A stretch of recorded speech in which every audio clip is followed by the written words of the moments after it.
ఓం నమస్కారం సౌమ్య గారు. నమస్కారం అండి. ఆ,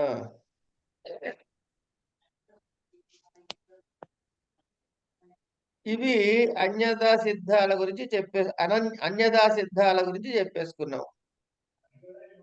అన్యదా సిద్ధాలు అయిపోయిన తర్వాత అంటే ఏమిటి? అన్యదా సిద్ధాలు అయిన తర్వాత ఏం చెప్పుకోవాలండి? అనన్యదా సిద్ధాలు చెప్పాలి. అనన్యత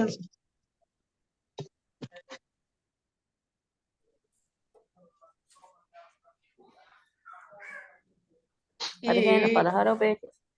ఈ 13వ పేజీలో ఏం చెబుతున్నాడు? 22వ శ్లోకం, అదే కారికలో తృతీయస్తు భవేద్వ్యోమ కులాల జనకోపరః అయిపోయిన తర్వాత పంచమో రాసభాది స్యాద్ ఏ ద్వేష ఆవశ్యకస్త్వసౌ అన్నాడు. అంటే అన్యజా సిద్ధాలలో 5వదైనటువంటిది ఇదే చాలా ముఖ్యమైనది అన్నాడు. ఎందుకుట? 5వది ఏమిటి అంటే ఐదవది ఏమిటి అంటే కార్యం ఏర్పడడానికి ముందు తప్పకుండా ఉండాల్సిన వాటి కంటే వేరే అన్నీ కూడా అన్యదా సిద్ధాలే అన్నాడు. అంటే జనరల్ క్లాజ్ అన్నాడు. అని పైగా ఏమంటాడు? ఇది చాలా ఆవశ్యకమైనది అంటాడు. ఏతేషు ఆవశ్యకస్తు అసౌ అని చెప్పాడు. ఇది చాలా ముఖ్యమైనట. ఎందుకుట అంటే ఈ 5 కాకుండా కార్యం ఏదైనా తయారవుతున్నప్పుడు విధిగా ఏది ముందు ఉంటుందో అదే కారణం. సరే చెప్పాడు. యథా తంతువేమాదికం పటస్య యద్యపి పటోత్పత్తౌ దైవాత్ ఆగత్య రాసవాదే పూర్వభావో విద్యతే తథాపి నాసౌ నియతః తంతురూపస్య తు నియతః పూర్వభావః అస్త్యేవ కింటు స అన్యథా సిద్ధః పటరూప జననోపక్షీణత్వాత్ పటం ప్రత్యపి కారణత్వే కల్పన గౌరవ ప్రసంగాత్ అని చదివాడు. ఏంటిట? పటము అంటే వస్త్రము, బట్ట ఏర్పడేటప్పుడు తంతువు, వేమ అంటే మగ్గము, తురి అంటే ఆ మధ్యలో ఉండే కండి అండి అనేవి వివిధ కారణాలు. వస్త్రం నేయబడి అనుకోకుండా వచ్చిన గాడిద అలాంటి ఏదో జంతువు ఆ వస్త్రం నేయడానికి కార్యానికి ముందున్న అలా ఉండటం నియతం కాదు కనుక ఒక్కసారి మళ్ళీ మనం వెనక్కి వెళ్దాం. ఎక్కడికి వెళ్ళాలి? 12వ పేజీకి వెళ్ళాలి. 12వ పేజీల కింద మూలం ఉచ్యతే నన్ను సాధకతమం సరే నన్ను సాధక కారణం ఇది పర్యాయ తదేవ న జ్ఞాయతే తక్తి అంటే ఉచ్యతే యస్య కార్యాత్ పూర్వభావో నియతో అనన్యదా సిద్ధశ్చ తత్ కారణం అన్నాడు. కాబట్టి ఈ గాడిద రావడం ఇట్లాంటివన్నీ నియతము కాదు. గాడిద వస్తే గాని బట్టలు నేయకూడదని రూల్ లేదుగా. అదే విధంగా తంతు రూపం, రూపము అంటే గనక రంగు ఇత్యాది. ఈ వస్త్రం నేయబడే ముందు తప్పక ఉన్నా అది అన్యదా సిద్ధం. ఎందుకు? ఆ రూపమే ఉండాలని రూల్ లేదు, అలాగే ఉండాలన్న రూల్ లేదు. ఎందుకంటే దారాల్లో రంగు విడిగా ఉన్నప్పుడు గ్రహింపబడ్డ బట్ట నేయబడినప్పుడు బట్టకు రూపాన్ని కలిగించి నశిస్తుంది. పోనీ ఈ దారాల రంగు బట్టకు కారణం అంటే అది అనేక అనవసరమైన కల్పనలకు దారి తీస్తుంది అన్నాడు. ఈ కల్పనల మాట ఎక్కడ వచ్చింది అంటే కల్పన గౌరవ ప్రసంగాత్ అన్నాడు. గౌరవము అని ఎక్కడైనా వచ్చింది అంటే అది మర్యాద అనే అర్థంలో చెప్పుకోకూడదు. గౌరవము అంటే బరువైనది, అనవసరమైనది అని అర్థం అన్నమాట. దాన్ని చెప్పడానికి చాలా ఎక్కువ శ్రమ చెయ్యాలి అని అర్థం. అదైన తర్వాత తేన తేన అనన్యథా సిద్ధ నియత పూర్వభావిత్వం కారణత్వం అనన్యథా సిద్ధ నియత పశ్చాద్భావితత్వం కార్యత్వం. అంటే ఇప్పుడు దీనివల్ల ఏం తేలిందిరా నాయన అంటే కార్యం సిద్ధించకుండా కార్యం కంటే ముందు తప్పకుండా ఉండి తీరాల్సినది తప్పకుండా నియత ఆ అనన్యదా సిద్ధమైనటువంటి నియతపూర్వకంగా ఉండేది దాన్నే కారణం అంటాము. తిప్పి చెబితే ఏది వేరొక విధంగా సిద్ధించకుండా కారణం తర్వాత తప్పకుండా ఉండేది కార్యం అంటాము అన్నాడు. అని ఇంతకు ముందు కూడా ఇదే అన్నారు కదండి. అన్నాడు, మళ్ళీ చెప్పాడు అంతే. అంటే ఇక్కడ క్లారిఫికేషన్ అన్నాడు. ఈ అర్థం చెప్పిన తర్వాత ఇక్కడ ఫైనల్ చెప్తున్నాడు మళ్ళీ. ఓకే. అంటే ఏంటనమాట,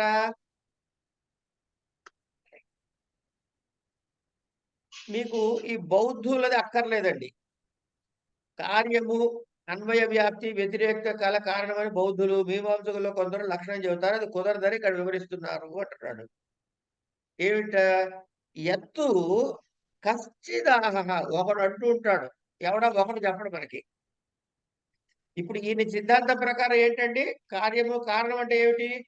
ఈయన డెఫినేషన్ కారణం అంటే ఏంటి చెప్పండి ఫస్ట్.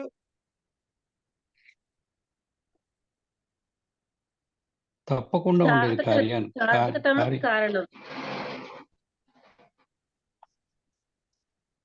ఈయన సిద్ధాంతం ప్రకారము కారణం అంటే ఏమిటి? కార్యాత్ పూర్వభావో నియతో అనన్య సిద్ధి తత్కారణం. సిద్ధశ్చ, బాగుంది. అది అంతే చెప్పాలి డెఫినెట్. కారణం ఏంది? కానీ కశ్చిదాహ ఎత్తు, కానీ కశ్చిదాహ ఏమంటున్నాడు? కార్యానుకృతాన్వయ వ్యతిరేకీ కారణం అన్నట. కార్యానుకృత అన్వయ వ్యతిరేకీ కారణం అంటే చెప్తా. తద్ అయుక్తం నిత్య విభూనాం కాలతో దేశతశ్చ వ్యతిరేకా సంభవేన అకారణత్వ ప్రసంగా అన్నాడు. చాలా సింపుల్ అండి. ఇప్పుడు ఈయన ఏం చెప్పాడు? కార్యకారణములకు లింక్ చెబుతూ కార్యము కారణము నుంచి వచ్చింది అంటే, కారణం ఏదయ్యా అంటే కార్యము చేత అనుసరించబడేటటువంటి అన్వయ వ్యాప్తి వ్యతిరేక వ్యాప్తి కలిగినటువంటి అన్నాడు. అన్వయ వ్యాప్తి అంటే ఏమిటి? నిన్న చెప్పుకున్నాం మనం. మా వంటిట్లో పొగ వస్తుంది కాబట్టి, ధూమం ఉంది కాబట్టి అక్కడ నిప్పు ఉంది అని అన్వయ వ్యాప్తి. ఏమయ్యా పొగ ఉందా అక్కడ? పొగ ఉన్న చోట నిప్పు వస్తుంది అని అంటున్నావు, కానీ నిప్పు లేదు కాబట్టి పొగ కూడా రావట్లేదు చూడు నీళ్లల్లో అని నీళ్లల్లో ఒకటి వ్యతిరేకం చూపించాం. అంటే ఒక అన్వయ వ్యాప్తి, ఒక వ్యతిరేక వ్యాప్తి కూడా చూపించాం మనం. అవునా కదా? అవును. ఈ పొగ గురించి చెప్తున్నప్పుడు అన్వయ వ్యాప్తి వ్యతిరేక వ్యాప్తి కుదిరిందా కుదరలేదా? కుదిరింది. దీనిలోని ఈ గ్రంథంలోనే ముందుకు వెళ్ళిన తర్వాత మనకి లింగ పరామర్శ అనే ఒక టాపిక్ వస్తుంది కాసేపు ముందుకు వెళ్ళిన తర్వాత. ఆ లింగ పరామర్శ దగ్గర ఈ వివరాలన్నీ వస్తాయి. ప్రస్తుతానికి ఇంతవరకు విని వదిలేయండి. అయితే పరిస్థితి ఏమిటంటే, ఇప్పుడు కాలము, ఆకాశము ఇవన్నీ ఉన్నాయి కదా. ఆకాశం ఉందండి. ఆకాశం ఎక్కడ ఉంటుంది? అంతా వ్యాపించి ఉందండి. అమ్మ నా తల్లి చక్కగా చెప్పారు. సమస్తమునందు వ్యాపించి ఉంది, అంతే కదా? అవును సార్. అవును. సమస్తమునందు వ్యాపించి ఉందంటే అది లేని ప్రదేశాన్ని చూపించగలవా? చూపించలేను సార్. చూపించలేము. కనుక వ్యతిరేక వ్యాప్తి చెప్పే అవకాశం ఉందా ఆకాశానికి? లేదండి. లేదు. ఏంటి మనం ఏం చెబుతున్నాము? ఆకాశాద్ వాయువు అన్నాద్భుత అయితే అనేవి చెప్తున్నాం కదా వరుస. అవును సార్. మరి ఇలా చెబుతున్నప్పుడు ఆకాశానికి వ్యతిరేక వ్యాప్తి చూపించలేవు కదమ్మా నువ్వు. మరి వాడేమంటున్నాడు? కశ్చిదాహ అని. అన్వయ వ్యాప్తి వ్యతిరేక వ్యాప్తి దేనికైతే చూపించగలమో అది కారణం అంటున్నాడు. మరి ఆకాశానికి కారణం అది వ్యతిరేక వ్యాప్తి లేదు. మరి ఆకాశం లేదన్నావా, అది కారణం కాదన్నావా శబ్దానికి? అనలేక తప్పే కదా? తప్పేనా కదా? తప్పే సార్. అదే చెప్పాడు పాప ఆయన ఇంగ్లీష్ లో చెప్పి మనం తెలుగులో చెప్పుకున్నాం ఆయన సంస్కృతంలో చెప్పాడు. కార్యానుకృతాన్వయ వ్యతిరేక కారణం ఇది తద్ అయుక్తం. ఎందుకుట నిత్య విభూనాం కాలతో దేశతో దేశతశ్చ వ్యతిరేక అసంభవేన అకారణత్వ ప్రసంగా అకారణత్వ ప్రసంగా అది కుదరదు కాబట్టి అది తప్పు అన్నట్టు ఇది ఒకటి. తర్వాత మీకు ఈ పుస్తకంలో గమనించినట్లయితే ఈ 16వ పేజీల చివరి చూడండి ఒకసారి, వివరణ అన్న దగ్గర బోర్డులో కొన్ని మాటలు రాశాడు ఈయన. పెన్నా మధుసూదన్ గారు మనకి చేసిన పెద్ద ఉపకారం ఏంటంటే ముఖ్యమైన పదాలని బోర్డులో రాశారండి ఈయన. ఈ గ్రంథం పబ్లిష్ చేస్తున్నప్పుడు సంస్కృత అకాడమీ వాళ్ళు మనకి చేసిన లాభము. పెన్నా మధుసూదన్ గారు చెప్తేనే రచయిత చెప్తేనే రాస్తారు కనుక వారిద్దరికి నమస్కారాలు. అన్వయము అంటే తత్సత్వే తత్సత్వం అన్వయ తదభావో వ్యతిరేక అని రాశాడు. ఎవరికైనా కుదిరితే గుర్తు పెట్టుకోగలిగితే ఈ పదాలు కూడా గుర్తు పెట్టుకు రాస్తే ఒకటికి ఇంకొక మార్క్ ఎక్కువ పడే అవకాశం ఉంటుంది. రాయకపోయినా నష్టం లేదు. సరే, నిత్యము విభు ద్రవ్యాలు అంటే నిత్యము అంటే ఎప్పుడూ ఉండేవని, విభు ద్రవ్యము అంటే అంతటా ఉండేవి అని. ఇట్లా దాన్ని మళ్ళీ డెఫినేషన్ చేయండి. సర్వమూర్త ద్రవ్య సంయోగిత్వం అని రకరకాల పేర్లు చెప్తారు, వాటిని వద్దు మనకి. ఇక ఉత్పన్నమైన ప్రతి వస్తువుకి సాధారణ కారణాలుగా 3 ఉంటాయి. ఇప్పుడు మనం చెప్పుకునే కారణాలు కర్ర ఇవన్నీ ఉన్నాయి, బట్టకి ఏమన్నా తంతువులు, కుండకి ఏమన్నా మట్టి, ఇవన్నీ అసాధారణ కారణాలు. కానీ సాధారణ కారణాలు ఉన్నాయి. ఏమిటది? కాలము, దిక్కు, ఈశ్వరుడు అని. అంటే ఇవి ప్రతి కుండ చేస్తున్న ముందు ఇవి ఇవి తప్పకుండా ఉండేది ఏమిటి? కాలము అంటే చేసే సమయం, దిక్కు ఎక్కడ చేస్తున్నావో అక్కడ, ఈశ్వరుడు పరమాత్మ చేయాలన్న బుద్ధి పుట్టించాడుగా. అవునండి. అది కుండ చేస్తున్నా, బట్టన్ వేస్తున్నా, ఇంకోటి చేస్తున్నా ఏం చేస్తున్నా ఈ 3 ఉండి తీరుతాయి. కాబట్టి వీటిని సాధారణ కారణాలుగా గ్రహిస్తాము. సాధారణ కారణాలు ఏమిటయ్యా అంటే 3 పేర్లు చెప్పాలి. ఏమిటి? కాలము, దిక్కు, ఈశ్వరుడు. కాలము, దిక్కు, ఈశ్వరుడు. అంతే. ఏమండి? ఇక తర్వాత చాలా డిస్కషన్ చేశారు, అది మనకు అనవసరం. 18వ పేజీకి వెళ్ళిపోండి. తచ్చ కారణం త్రివిధం. అది ఇప్పుడు ఈ కారణాలు 3 రకాలు అన్నాడు. సమవాయి, అసమవాయి, నిమిత్త భేద. నిమిత్త కారణం. సమవాయి, అసమవాయి, నిమిత్త భేద. గురువు గారు ఒక్క మాట తర్వాత మూలంలోకి వెళ్లే ముందు 15వ పేజీలో చివరి లైన్ లో కొంచెం అది అర్థం కాలేదండి. దారాల రంగు విడిగా ఉన్నప్పుడు గ్రహింపబడ్డ బట్ట నేయబడ్డప్పుడు బట్టకు రూపాన్ని కలిగించి నశిస్తుంది. అది ఎందుకు అర్థం కాలే? ఇప్పుడు దారానికి రంగు ఉందండి, ఏం దారం అంటారు దాన్ని? రంగున్న దారం. ఎర్ర దారము, తెల్ల దారము, పచ్చ దారం అంటారు. అవునండి. నేసేసారు, బట్ట వచ్చేసింది. మీ చొక్కాయే ఉందండి, ఇది సిల్క్ క్లాత్, ఇది కాటన్ క్లాత్ అంటున్నావు కానీ ఇది ఎర్ర రంగు కలిగే దారములతో నేసిన అని ఏమైనా చెబుతున్నావా? చేపట్లే, కానీ రంగు మాత్రం నశించుతుంది అనర్థం తప్పు కదా. దాని ఐడెంటిటీ అండి, ఐడెంటిటీ మనం బట్టగా ఇస్తున్నాం, ఇంకా దాని దారంగా ఇవ్వట్లే. ఇంకా ఓకే దాని ఐడెంటిటీ ఏమిటంటున్నారు? దాని దారాల పోగు అనట్లే. అంటే అక్కడ రంగు నశిస్తోంది అంటున్నారు. ఆ రంగు నశిస్తోంది అంటే అది కరెక్ట్ గా ఉన్నట్టు అనిపించలా మరి. అది ఇది కాదండి, మీరు ఆ వాక్యం మొదటి చదవండి ఒకసారి. ఎందుకంటే దగ్గర చదవండి. ఎందుకంటే దారాల రంగు విడిగా ఉన్నప్పుడు గ్రహింపబడ్డ బట్ట నేయబడ్డప్పుడు బట్టకు రూపాన్ని కలిగించి నశిస్తుంది. అంటే బట్ట ఐడెంటిటీకి పనికిరాదు అంటారు. అది అంతే కదా? అంతే. దారపు రంగు అని రెఫరెన్స్ ఉందా ఇప్పుడు ఇంకా మీకు? లేదు. ఆ రంగు దేని రెఫరెన్స్ అవుతుంది? బట్ట రెఫరెన్స్ అవుతుంది. ఓకే, అదే లేండి, ఐడెంటిటీ పాయింట్ ఆఫ్ వ్యూలో లేదు. అదే మరి చెప్పేది వాడు కూడా. ఆ, అంటే ఇక్కడ మనము కాటన్ చీర పట్టు చీర అని చెప్తున్నాం కానీ రంగుతో దారాలతో నేయబడిందని చెప్పట్లేదంటారా? అంతేకాదు అంతేకాదు దారాన్ని కూడా రెఫర్ చేయట్లేదు. దారము అనే రెఫరెన్స్ కూడా లేదు. అంటే బట్ట రూపమే మాట్లాడుతున్నారు అక్కడ, అంతే. అంతే అదే బట్ట గురించే చెప్తున్నారు. అంతే రూపం అంతే. బట్ట రంగు కాదు, బట్ట రూపం చెప్తున్నారు. మరి బట్ట బట్ట రూపం ఉంటుందండి. మళ్ళీ ఇప్పుడు బట్ట ఎర్ర రంగులో అనుకోండి, ఆ రంగు బట్ట రెఫరెన్స్ తో వస్తుంది కానీ దారం రెఫరెన్స్ తో రాదు.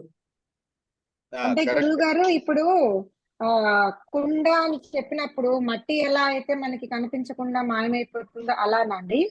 అంతే. కానీ మట్టిని అలా మాయం చేయలేరు తల్లి. ఎర్ర రంగు ఆహా, మట్టిని, మాయం నల్ల రంగు చేయలే. మట్టిని మాయం చేయగలరు. అదే అంటే ఇప్పుడు మట్టి నుంచి కుండ తయారైపోతుంది. మట్టి తయారయ్యాక ఎక్కడికి ఇంకా అది పోదు. కుండ అని మనము సంబోధిస్తాం కానీ మట్టి అని సంబోధించాం కదా. అట్లా అలాగే కదా. నల్లమట్టి కుండ, కుండ ఎర్రమట్టి అనేది కుండ కార్యం. అని చెప్తాం. ఒక్క నిమిషం జయలక్ష్మి గారు, కుండ అని సంబోధించినప్పుడు మట్టి ఉండి తీరుతుంది. కుండ అనేది కార్యము, మట్టి అనేది కారణం అని చెబుతున్నాం. కానీ మట్టి యొక్క అప్పుడు ఎర్ర మరి రంగు, నల్ల వస్త్రం రంగు బట్ట తయారైపోయాక దాని లోపల అంతర్లీనంగా మరి దారం ఉంటుంది కానీ దారం లేకుండా బట్ట నేయలేం కదా. దారం రంగు గురించి మాట్లాడుతున్నాను, దారం రంగు గురించి గురించి కాదు. ఓకే అండి. ఓకే, రంగే థాంక్యూ. కదండి, బట్టకి కూడా, బట్ట రూపానికి కూడా రంగు ఉంది కదా. బట్ట రంగు ఉంది, బట్ట రంగు దారం రంగు మీద డిపెండెంట్ అయ్యి కదా. ఉండొచ్చు కాక. అప్పుడు అదే ఇప్పుడు మీకు ఇక్కడ ఒక విషయాన్ని అర్థం చేసుకోండి. బట్ట రంగు చెప్పినప్పుడు బట్ట రెఫరెన్స్ తో రంగు చెబుతున్నారా? బట్ట యొక్క గుణంగా వస్తుందా, దారం యొక్క గుణంగా వస్తుందా? బట్ట యొక్క గుణంగా వస్తుంది, కానీ దారం రంగు నుంచే వస్తుంది అది. అది అరే మళ్ళీ అక్కడికి వెళ్తారాయన. ఇక్కడ ద్రవ్యము దారం యొక్క ఏమిటి? ఒక్క నిమిషం దారం ఉండమ్మా. యొక్క ఒక్క నిమిషం సౌమ్య గారు, ఒక్క నిమిషం ఉండండి. ఆ బట్ట యొక్క రెఫరెన్స్ తో మాట్లాడుతున్నారా రంగు, దారం యొక్క రెఫరెన్స్ తో మాట్లాడుతున్నారా రంగు? బట్ట యొక్క రిఫరెన్స్ తో. ఇప్పుడు ఆయన అంటే మరి దారం యొక్క రెఫరెన్స్ తో రంగును మాట్లాడటం మానేశారా లేదా? మానేసామండి. అదే చెప్పాడు ఆయన. సరేనండి, అర్థమైంది. అంతే. ఓకే. జయలక్ష్మి గారు, మీరు రాంగ్ నోషన్ లో వెళ్ళారు. మనం ఇక్కడ మాట్లాడుతున్నది రంగు గురించి, ద్రవ్యం గురించి కాదు. ఇప్పుడు ద్రవ్యం అర్థమైందండి. గుణము అన్నది వేరు, రంగు అన్నది గుణము. అంటే ఇక్కడ ద్రవ్యం వచ్చి పత్తిగా తీసుకోవాలేమో ఈ కాంటెక్స్ట్ లో అంతే, మనం, అంతే, దారం కాకుండా. అంతే. సరే, థాంక్యూ ఇప్పుడు ఎక్కడికి సార్. వెళ్ళాలనుకున్నాం మనం? తచ్చ కారణం త్రివిధం, సమవాయి అసమవాయి నిమిత్త భేదాత్. ఏమండి?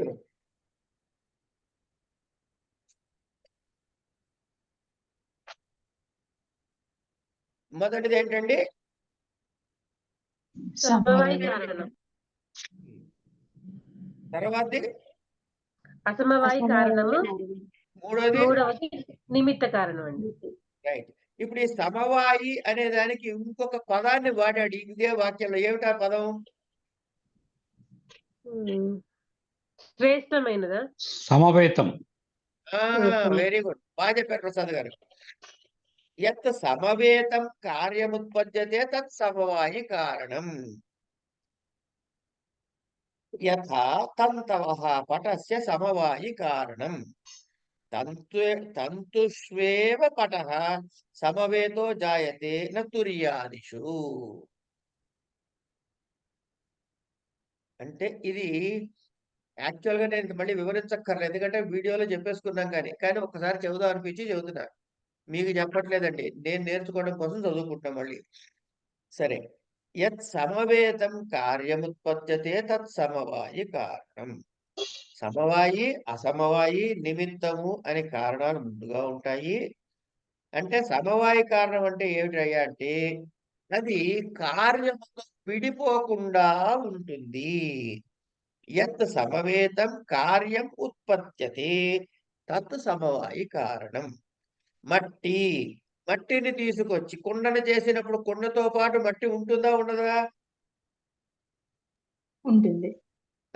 తర్వాత కుండను చేసినప్పుడు మట్టి కుండ తయారైన తర్వాత చక్రము, కర్ర, పుల్ల అవన్నీ కూడా ఉంటాయా ఉండవా? ఉండవు.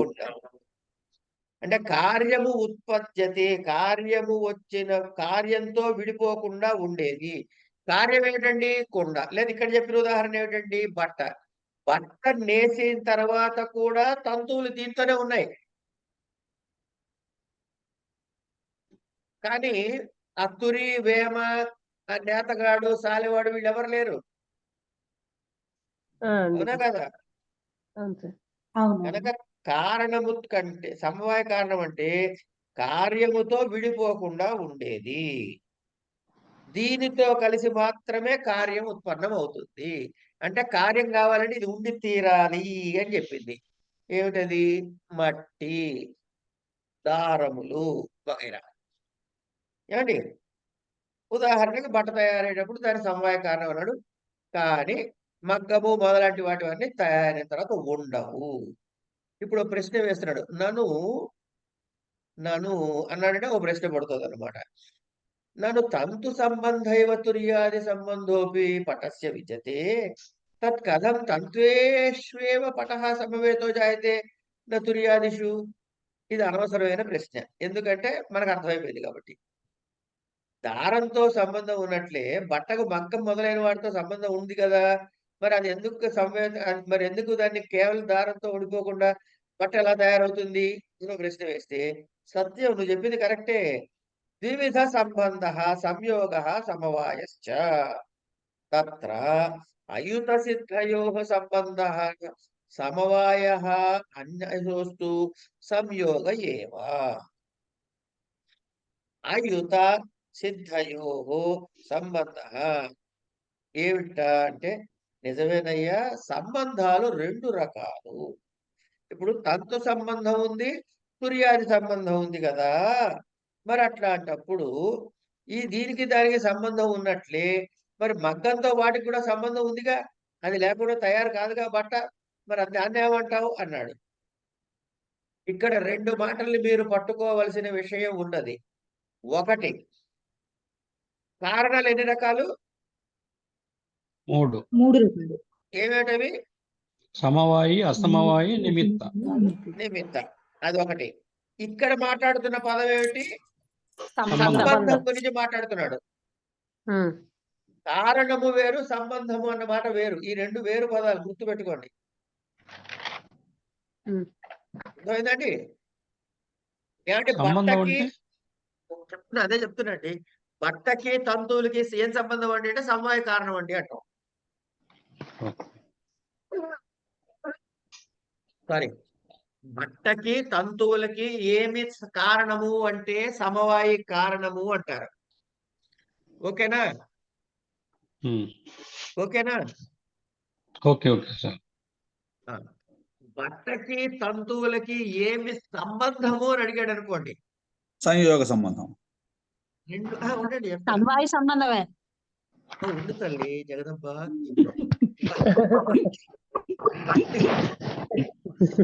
మొదలు చదివేశారు, బాగా చదివారు వీళ్ళు. అదే కావాలి. నేను మీకు కారణము సంబంధం అనే రెండు మాటల్ని కొంచెం బాగా ఎక్కిందలే చూస్తున్నా అంతే. నిజానికి ముందుకు వెళ్ళిపోతా అందరికి అర్థమైంది కాబట్టి. లేదు, మళ్ళీ చెప్పండి సార్, మాకు కావాలి. కారణములు మూడండి: సమవాయి, అసమవాయి, నిమిత్తము. సార్, సమవాయ కారణం అంటే ఏమిటి అంటే బట్టకి దారాలకి అన్న అయిపోయింది, పక్క పెట్టండి. మరి ఇప్పుడు దారాలకి బట్టకి ఒక సంబంధం ఉందిగా. అలాగే ఉందండి. అత్తురి, వేమ ఇత్యాది కూడా సంబంధం ఉందిగా, లేకపోతే ఫోటోగా. అవును. కనుక ఈ సంబంధాల విషయం ఏటో అని అడిగాడు. అయితే రెండు సంబంధాలు ఉంటాయా? సంబంధాలు రెండే రకాలు. ఏమిటవి అంటే సమవాయి సంబంధము, సంయోగ సంబంధము అని. అర్థమైందండి? అర్థమైంది సార్. అంటే ఇక్కడ సమవాయ శబ్దం అక్కడ ఇక్కడ ఉంది కాబట్టి కన్ఫ్యూజ్ కాకూడదు అనే ఉద్దేశంతో ఇది చెప్పడం. సంబంధము దగ్గర రెండే రకాలు: సమవాయ సంబంధము, సంయోగ సంబంధము. కారణాలు మూడు రకాలు: సమవాయ, అసమవాయ, నిమిత్త కారణాలు. ఓకేనా? ఓకే. ఓకే. ఇక దేనికైతే అంటే ఏదైతే తత్ర అయుత సిద్ధయోః సంబంధ సమవాయ అంటే ఏవైతే అయుత సిద్ధయో విడిగా రెండుగా ఉండకుండా ఉండేటటువంటివి. అంటే ఈ రెండిటి మధ్య విడిపోకుండా ఎప్పుడూ ఉండే సంబంధం ఏదైతే ఉందో దాని పేరు సమవాయ సంబంధము. ఓహో. అంటే దారాన్ని గుడ్డని వేరు చేయగలరా? సంబంధం చేయలేరు. ఈ గుడ్డ అనే బట్ట అనే కార్యం ఉన్నంత కాలం దారము అనే సంబంధం ఉంటుంది ఇక్కడ. ఉంటుంది. అందుకని దాన్ని అలా ఎప్పుడు విడిపోకుండా కలిసే ఉండే సంబంధం సమవాయ సంబంధం. మిగిలినవన్నీ కూడాను సంయోగ సంయోగ. అంతే. కనుక కారణాలు 3, సంబంధాలు 2. ఇది గుర్తుపెట్టుకోండి. ఏమండి?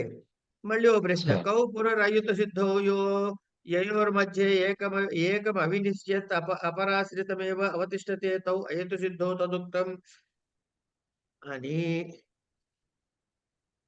యథా అవయవావినో గుణాగుణినో క్రియావంతో జాతి వ్యక్తి విశేషాది నిత్యాది ద్రవ్యాచేతి. ఇక్కడ ఒక్కసారి 20వ పేజీ చూడండి. పైన ఈ జాతి ఫస్ట్ లైన్ చివరి వర్డ్ జాతి వ్యక్తి అని రాసింది కదా. జాతి వ్యక్తి ఉంది కదా. అక్కడ అది ప్రింటింగ్ మిస్టేకా కాదా చెప్పండి. జాతి వ్యక్తి అని దీర్ఘం పెట్టాడు. కరెక్టే, మిస్టేక్ ద్వివచనం. అది ద్వివచనం. హరి హరయ కదా. హరి అని ద్వివచనం వాడాడు అక్కడ. కనుక అది ఈ తప్పు కాదు, గుర్తు పెట్టుకోండి. ఎందుకంటే మనం రాసేటప్పుడు జాతి వ్యక్తి అని పొరపాటు రాస్తామేమో అని గుర్తు చేశాడు. సరే, అంటే అయుత సిద్ధాలు అన్నాడు. ఇక్కడ ముందు ఒక మాట వచ్చింది, అయుత సిద్ధౌ. ఎక్కడొచ్చింది? తత్ర అయుత సిద్ధౌ సంబంధ సమవాయ అన్నాడు. కాబట్టి అయుత సిద్ధం అంటే ఏమిటి అంటే చెబుతున్నాడు. సిద్ధాలంటే అయుత సిద్ధం అంటే 2 కలిసి ఉండేవండి. రెండిటి మధ్య ఒకటి నశించకుండా ఉండి రెండవ దాన్ని ఆశ్రయించి ఉంటే అవి అయుత సిద్ధాలు. అదేగా డెఫినేషన్ కింద ఇస్తున్నాడు. అయుత సిద్ధాలంటే ఏమిటి? రెండిటి మధ్య అంటే ఏమిటి ఇక్కడ అంటే, ఇప్పుడు నేనున్నానండి, ఇంకోడు ఉన్నాడండి. ఏమండి? ఓ ఎల్లయ్య గారు ఉన్నారు. ఆ ఎల్లయ్య గారికి ఒక కాలో చెయ్యో ముక్కో ఉంది. ఎల్లయ్య గారు ఉన్నంతకాలం కాలు చెవు ఉన్నట్టుగానే. అంటే ఈ రెండిటి మధ్య కూడా ఒకటి నశించకుండా రెండవ దాన్ని ఆశ్రయించి ఉంటే అవి 2 అయుత సిద్ధాలు అన్నాడు. అంటే చెయ్యి అన్నది ఆ మనిషి ఉన్నంత కాలం ఆశ్రయించే ఉంటుంది ఆ చెయ్యి ఆ మనిషిని. ఈ కామ తప్పు పెట్టారంటారా? రెండింటి మధ్య ఒకటి నశించకుండా. రెండింటి మధ్య ఒకటి నశించకుండా ఉండి రెండవ దానితో ఆ కామాన్ని వదిలేద్దానండి. మీరు చెప్పింది కరెక్టే. ఏమండి? కనుక అంటే ఏమైంది? ఒక బట్ట ఉంది, బట్టతో దారం ఉంది. దారములో తంతువులు విడివిడిగా అవయవము, బట్ట మొత్తము అవయవి. ఓకేనా? బట్ట అవయవి, అవయవములు కలిగినది అవయవి అండి. అవయవి. అనంతకృష్ణ అన్నది అవయవి. అనంతకృష్ణ చెయ్యి, అనంతకృష్ణ ముక్కు, అనంతకృష్ణ కన్ను అవయవములు. క్లియర్? క్లియర్. అంటే ఏ రెండింటి మధ్యలో అయినా ఒకటి తను నశించకుండా ఉంటూ నశించని వేరొక దానికి ఆశ్రయించి ఉంటుందో ఆ 2 అయుత సిద్ధాలని తెలుసుకోవాలి. అనంతకృష్ణ ఉన్నాడంటే అనంతకృష్ణ చెయ్యి ఉంటుంది.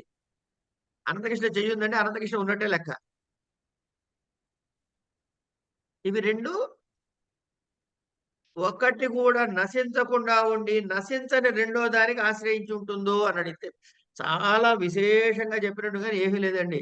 దానితో ఉండేటటువంటివి. ఇప్పుడు ఇల్లు ఉంది, ఇల్లు అవయవి. తలుపులు, కిటికీలు, గోడలు అవయవములు. చెట్టు అవయవి. కొమ్మ, పూలు, రెమ్మ, మిగతా ఆకులు ఇవన్నీ అవయవములు. ఏమైనా డౌట్లు ఉన్నాయా ఇప్పుడు ఇందులో? ఇది కరెక్ట్ సార్, బాగా అర్థం. అయిపోయింది. ఇది ఒక కాంబినేషన్. ఏమిటి అయుత సిద్ధాలు ఏమిటి అని మాట్లాడుతున్నాం ఇక్కడ మనం. నిన్న మాట్లాడుకున్న పాయింట్ ఏమిటి? నిన్న మాట్లాడుకున్నది ఏమిటండి? అన్యద సిద్ధాలు. ఆ ఇప్పుడు నాణ్యతా సిద్ధాలు అక్కడ మాట అయుత సిద్ధాల గురించి మాట్లాడుకుంటున్నాం. అంటే రెండు కలిసే ఉండేవి. ఏవేమిట్రా నాయన అంటే అవయవ అవయవి, అట్లాగే గుణ గుణి అన్నాడు. అంటే ఏమిటి? గుణములు అంటే ఏమిటి? ఒక వస్తువుకు ఉండే లక్షణాలు, రంగు, ఇవన్నీ కూడా. ఓకే, కర్ర ఉంది, కర్రకి పచ్చగా ఉంది అంటే పచ్చటి కర్ర. గుణం ఏమిటి అంటే గుణమే. గుణి అని చెప్పండి ఇప్పుడు ఇందులో. గుణి కర్ర అండి, గుణము పచ్చదనం. అంతే. ఈ రెండిటికి ఉండే సంబంధము అని రెండో ఐటమ్ చెప్పాడు. క్రియావంతౌ అన్నాడు. అంటే మీరు నడుస్తున్నారు, నడవడం అనే క్రియ కదా. అవును. ఎవరు నడుస్తున్నారు? నేనే. నడుస్తున్నాను. నేనే నడుపుకొని ఏముంది కనుక మీకు మీ నడవడానికి మధ్య ఉన్నది క్రియావంతౌ అని.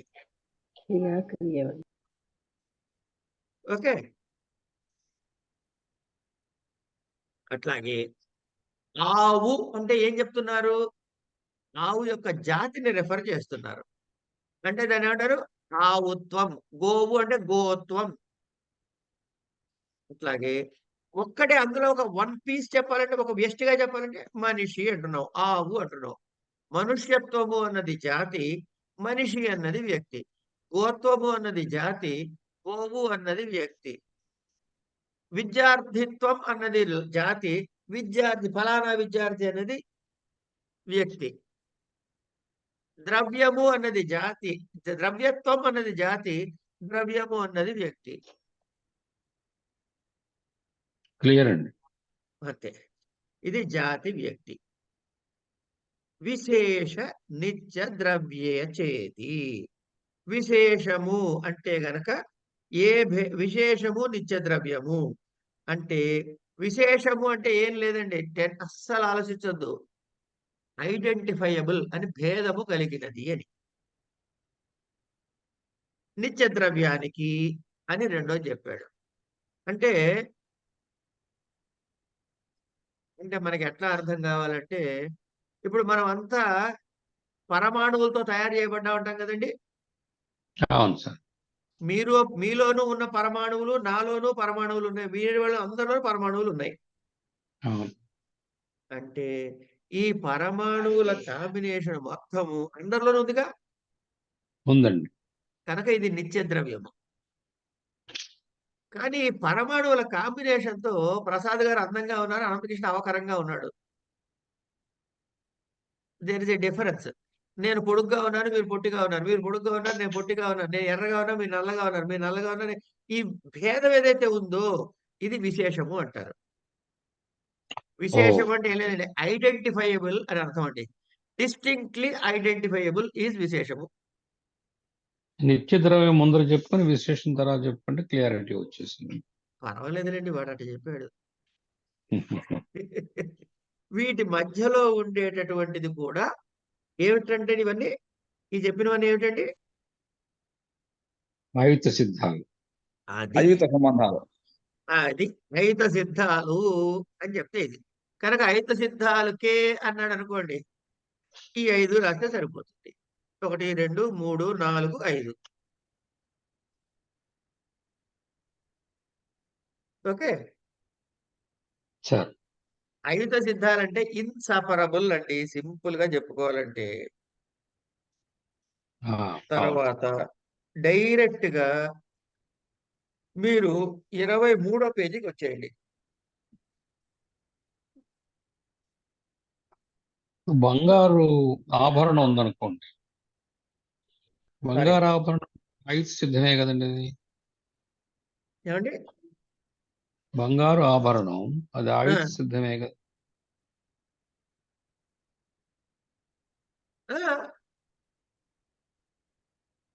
అది సరే. కాదండి, విశేషమైంది కదండి, బంగారము అవును. ఆభరణము. అవును. ఆ. ఆభరణం అని పేరు పెట్టారనుకోండి, ఈ బంగారం ఆ బంగారం ఒకటంటే ఐదు సిద్ధం అవుతుంది. అవును. అది సరే. తంతుపటావపి అవయవ అవయవినౌ తేన తయోః సంబంధః సమవాయ సంబంధః. ఎందుకుట? ఐత సిద్ధత్వాత్. దారము అవయవము, వస్త్రము అవయవి. అవయవి కనుక వీటి అవయవి. మధ్య ఉన్న సంబంధం ఏం సంబంధం? సమవాయ సమవాయ సంబంధం. సంబంధం. సమవాయ సంబంధం. ఇవి రెండు విడిపోకుండా ఉంటాయి కాబట్టి. అదే దారము మగ్గము ఐత సిద్ధాలు అంటే పోయి కూడా ఉండగలవు. They have independent identity. కనుక వాటి మధ్య సంబంధం ఏ సంబంధం అవుతుంది అప్పుడు? అది సంయోగ సంబంధం. సంయోగ సంబంధం. అది అయిపోయింది. సింపుల్ సింపుల్ అండి. కనుక సంబంధము పర్మనెంట్ గా ఎప్పుడు ఒకటి లేకుండా ఒకటి ఆశ్రయించి ఉండకుండా ఉంటే సమవాయ సంబంధము. అలా కాకపోతే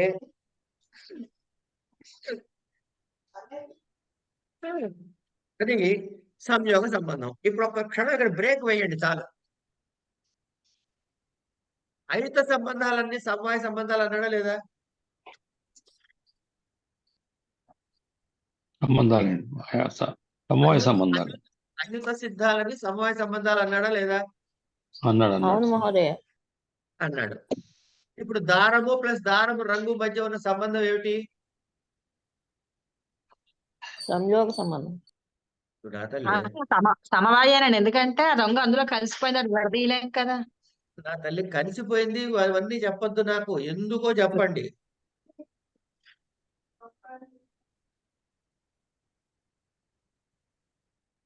అది రంగు వస్త్రంగా మారినాక అది దారం అన్నాం కదా మహోదయ. అవన్నీ వద్దు. అయుత సిద్ధాభావత్వాత్. అభావం ఐదు సిద్ధ భావత్వం అండి బాబు. భావత్వం. ఏంటి ఎందుకు ఏంటి ఐదు సిద్ధ ఎందుకైంది చెప్పండి. ఎందుకు నేను అడిగిన ప్రశ్న ఏమిటో రూపం మారిపోయింది కదండి, భౌతికంగా మార్పు చెందిపోయిందిగా. ఏం మార్చావు తల్లి, ఏం మార్చారు? నేను అడిగిన ప్రశ్న ఏమిటి, మీరు చెబుతున్న సమాధానాలు ఏమిటి? మీరు దారం రంగు గురించి అడిగారు, ఆ రెండు సమవాయ సంబంధమే. అందుకు ఒప్పుకుంటా గానీ ఎందుకో చెప్పమంటున్నా. ఇక్కడ మారింది ఏమిటి? నేను దారము రంగు గురించి మాత్రమే మాట్లాడితే మీకు బట్ట ఎక్కడి నుంచి వచ్చింది, ఇవన్నీ ఎందుకు వస్తున్నాయి?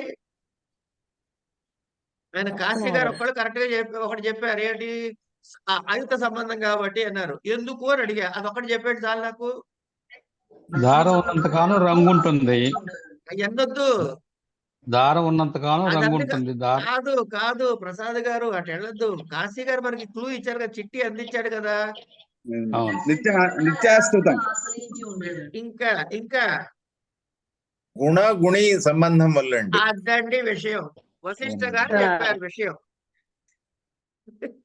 గుణ గుణి సంబంధం కాబట్టి. ఓకేనా? అర్థమైంది సార్. ఓకే సార్, అర్థమైందండి. ఇప్పుడు మళ్ళీ ఇంకో ప్రశ్న. అమ్మా నేను అంత తొందరగా వదిలిపెడతానా?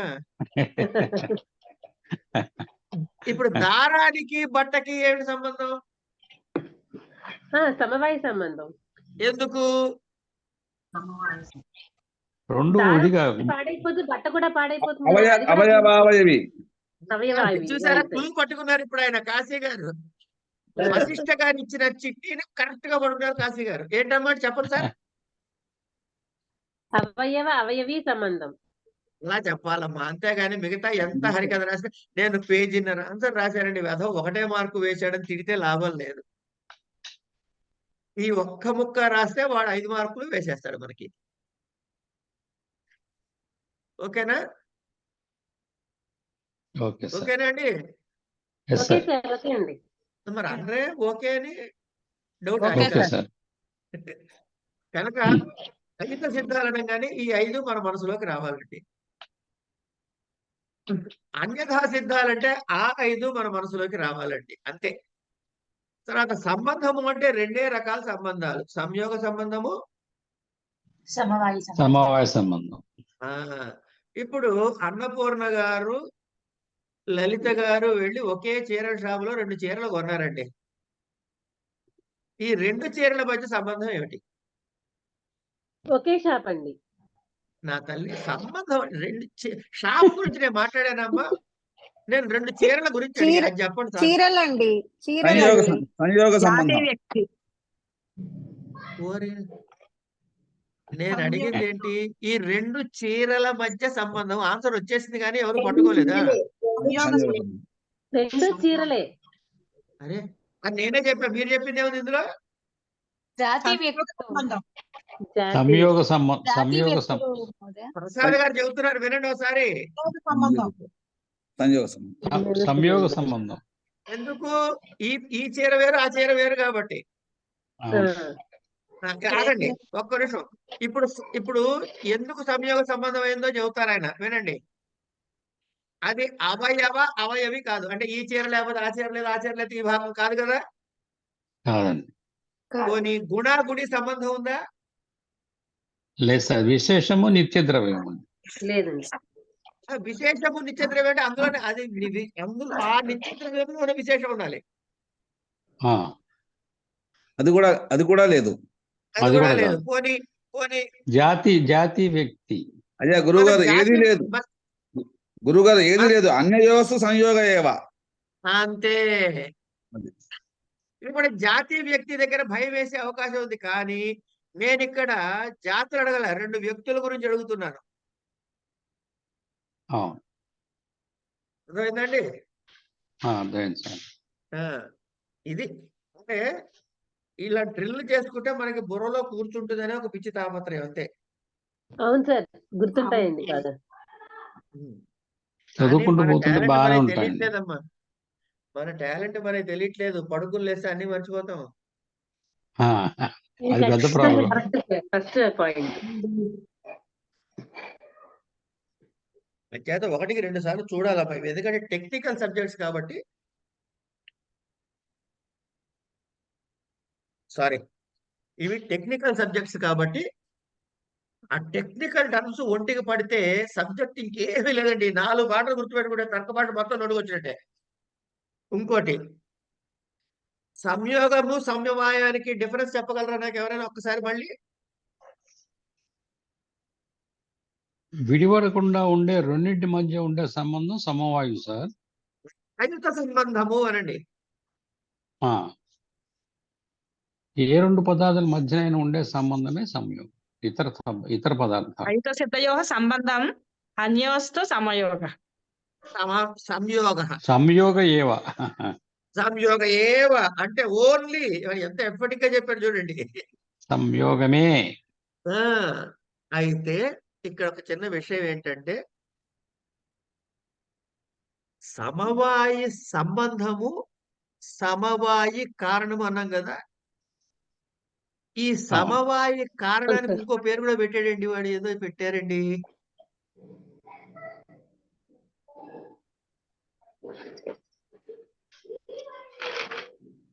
అదే సమవేతం సార్. Very good. పేపర్ వెనక్కి తిప్పగానే కనపడింది. గుడ్. లలిత గారు పేపర్ వెనక్కి తిప్పింది మాకు ఇక్కడ కనపడింది, వీడియో లేకపోయినా. అవును సార్. చెప్పండి. సమవేతం అండి. అంచేత కాపీ కొట్టేటప్పుడు అమ్మా లలిత గారు చాలా జాగ్రత్తగా కొట్టాలి. అదొక కళ. మీరు గబగబా తిప్పేటప్పటికి పేపర్ శబ్దం వినపడిపోయింది నాకు. ఇది క్లాసే కదండి, ఎగ్జామ్ కాదుగా. సరదాగా చెప్తున్నా తల్లి, డోంట్ టేక్ ఇట్ సీరియస్. ఎందుకంటే సీరియస్ సబ్జెక్ట్ చెప్పినట్టు మధ్య మధ్యలో ఇట్లా లైటర్ గా చెప్పుకోకపోతే బుర్ర వేడెక్కి తర్వాత 102 టెంపరేచర్ వస్తుంది బుర్రకి, ఒంటికి రాదు. తర్వాత అవయవము అవయవి అనే సంబంధం చెప్పుకున్నాం.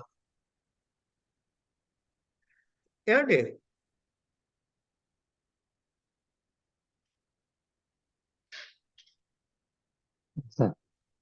అయిపోయిందా ఇక్కడికి? అయిపోయింది. మన కారణాలు ఎన్నన్నావు? కారణాలు 5. 3 మహోదయ. 3 కారణాలు. సమవాయి అసమవాయి నిమిత్త. 3. మరి దాని తర్వాత ఏం చదువుతున్నాడు అంటే,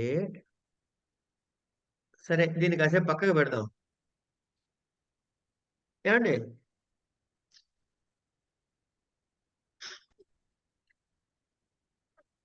నిమిత్త కారణం అంటే మనకి తెలిసిపోయిందండి. ఏమిటది? మన అందరూ సిద్ధములే కారణం అని చెప్పుకున్నాం కదా.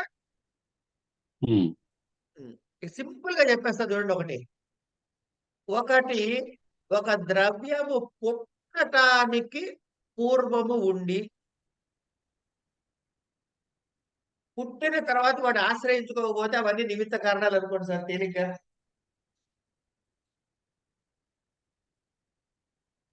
బట్టతో పాటు పుట్టిన తర్వాత కూడా బట్టతో పాటు దారాలు ఉన్నాయా లేవా? ఉన్నాయి. దారము లేకుండా బట్ట ఉంటుందా? లేవు, ఉండవు. కనుక అవి రెండు సమవాయ కారణాలు. అవును. ఏమండి, ఇప్పుడు బట్ట నేసేటప్పుడు బంధం ఉండాలా వద్దా? ఉండాలి. ఉండాలి. నేసే నేతకట్టు ఉండాలా వద్దా? ఉండాలి. ఉండాలి. అందులో కండె ఉండాలా వద్దా? ఉండాలి.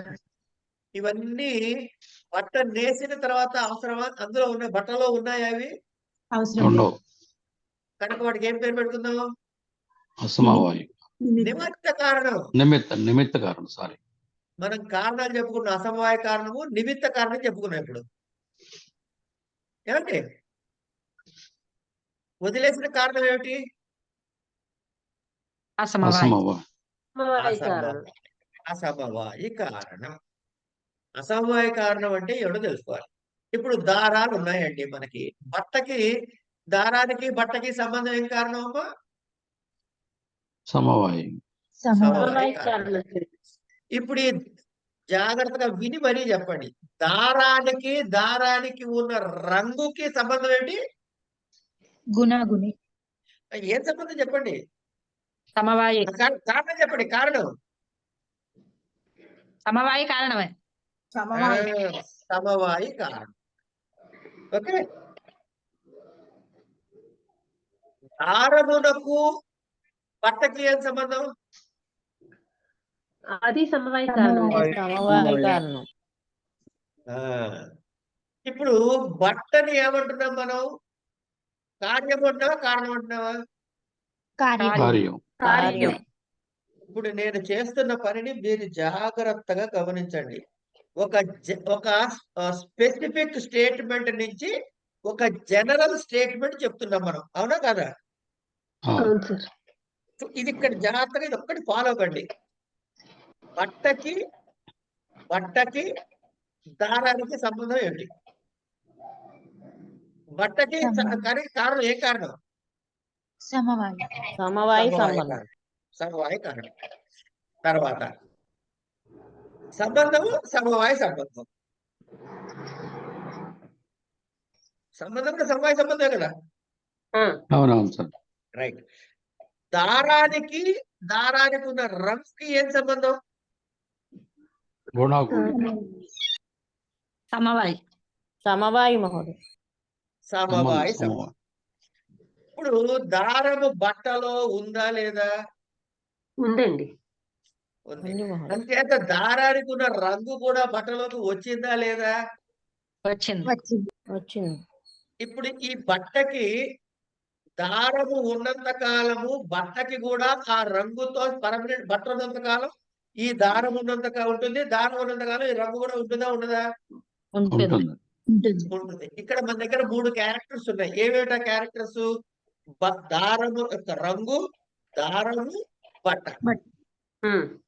సో దారమునకు రంగుకు డైరెక్ట్ లింక్ ఉందా? సంబంధం ఉందా లేదా? ఉంది.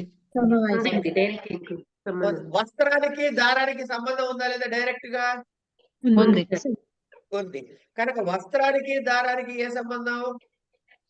సమవాయి సంబంధం. దారానికి రంగుకి ఏం సంబంధం? సమవాయి.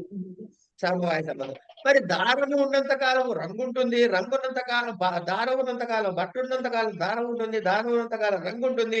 మరి ఇప్పుడు బట్టకి రంగుకి ఏం సంబంధం అంటే అసమాయ సంబంధం అని చెప్పండి.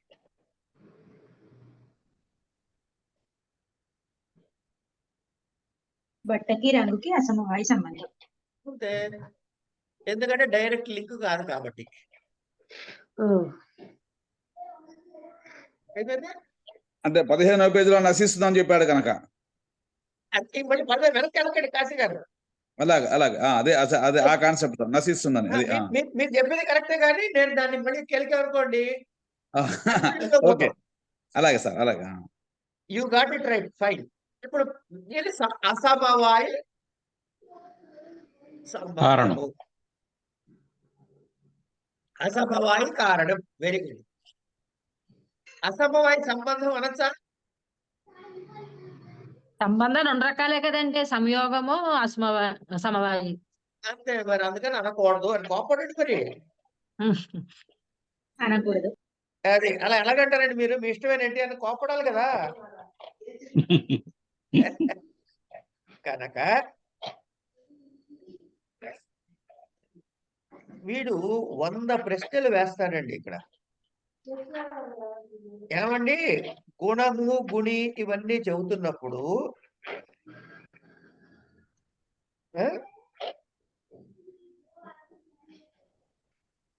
గుణము గుణి ఏకకాలములో ఉత్పన్నము కావయ్యా.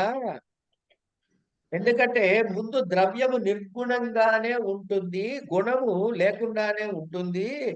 తర్వాత దానితో సమవాయక సంబంధం కలిగి గుణాలు ఉత్పన్నమవుతున్నాయి. ఒకే సమయంలో జన్మించినట్లయితే గుణము గుణి రెండిటికి సమానమైన కారణ సామగ్రి ఉండడం వల్ల భేదం ఉండకపోయేది. కానీ ఇవి రెండు భిన్న భిన్న కార్యాల కారణం కాక ఇవి రెండు కూడాను ఈ గుణములు గుణి అనేటటువంటిది మొదటి క్షణములో, అంటే ఇక్కడ ఏం చెబుతున్నాడు, ఆ గుణముతో పాటు గుణి పుట్టింది కదయ్యా, దాంతో పాటు ఈ రంగు కూడా దీని టాలీ అయిపోతుంది కదా అని వస్తున్నాడు అక్కడ. ఘటము పుట్టినప్పుడు ఏ రంగు ఉండదు, పుడుతున్నప్పుడు ఏ రంగు ఉండదు, పుట్టిన తర్వాత మీకు రంగు ఏర్పడుతుంది. క్షణమే, దాని చాలా అల్పమైన కాలంలో గ్యాప్ ఉంటుందండి.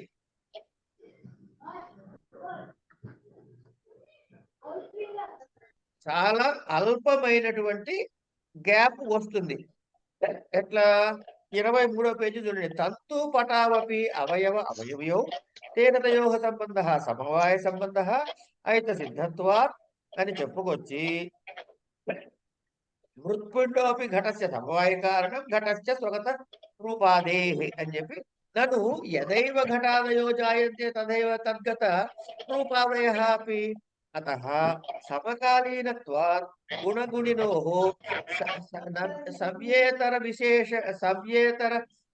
సవ్యేతర విషాణవత్ కార్యకారణ భావో నాస్తి పౌర్వాపర్య భావాత్ అతః న సమవాయ కారణం ఘటాదయః స్వగత రూపాదీనాం కారణ విశేషత్వాత్ సమవాయ కారణస్య అన్నాడు. అంటే ఘటాలు అవన్నీ ఉత్పన్నమైనప్పుడు వాటి రూపం కూడా ఉత్పన్నం అవుతుంది కదా. ఇప్పుడు ఘటం తయారు చేయగానే ఒక షేప్ వచ్చింది రౌండ్ గా, కూస చేయగానే ఒక కోలగా, చట్టి చేయగానే ఒక వెడల్పుగా, ఇది సమానంగా ఉత్పన్నం అవుతున్నాయి కదా.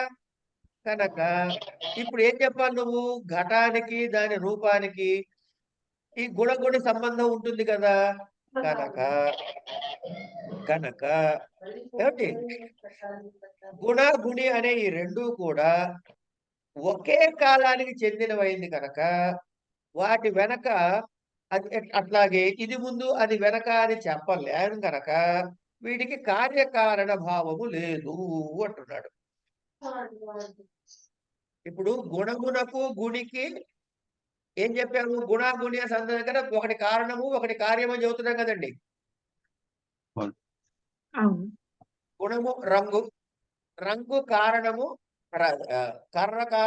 కారణము అన్న ద్రవ్యము, కార్యమేమన్నా రంగు. ద్రవ్యమునకు గుణమునకు గుణికి ఉన్న సంబంధము సైమల్టేనియస్ గానే వచ్చాయి కదా.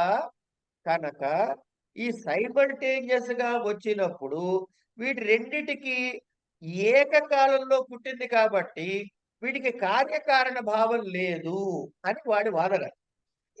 ఎప్పుడైతే కార్యకారణ భావం లేదో వీటి మధ్య సమవాయ కారణాలు కావు. అంటే గుణమునకు గునికి సమవాయ కారణం లేదయ్యా అని చెప్పడం వీడి గొడవ.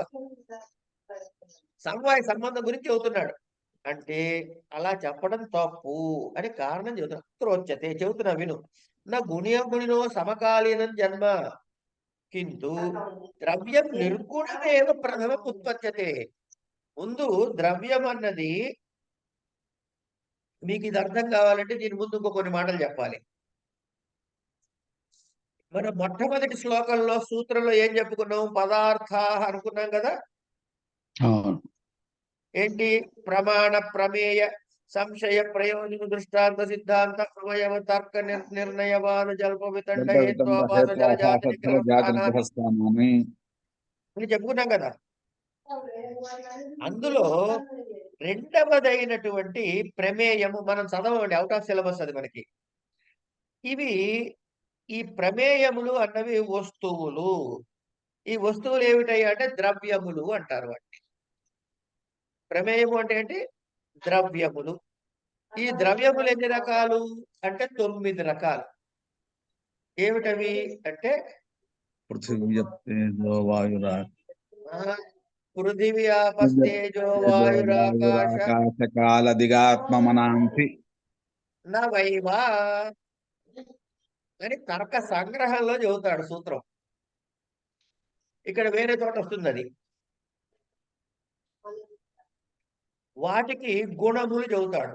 అంటే అయితే మరి పదార్థాలు ఎన్ని రకాలయ్యా అంటే తర్క సంగ్రహంలో 7 పదార్థాలు చెబుతాడు. ఏమిటవి?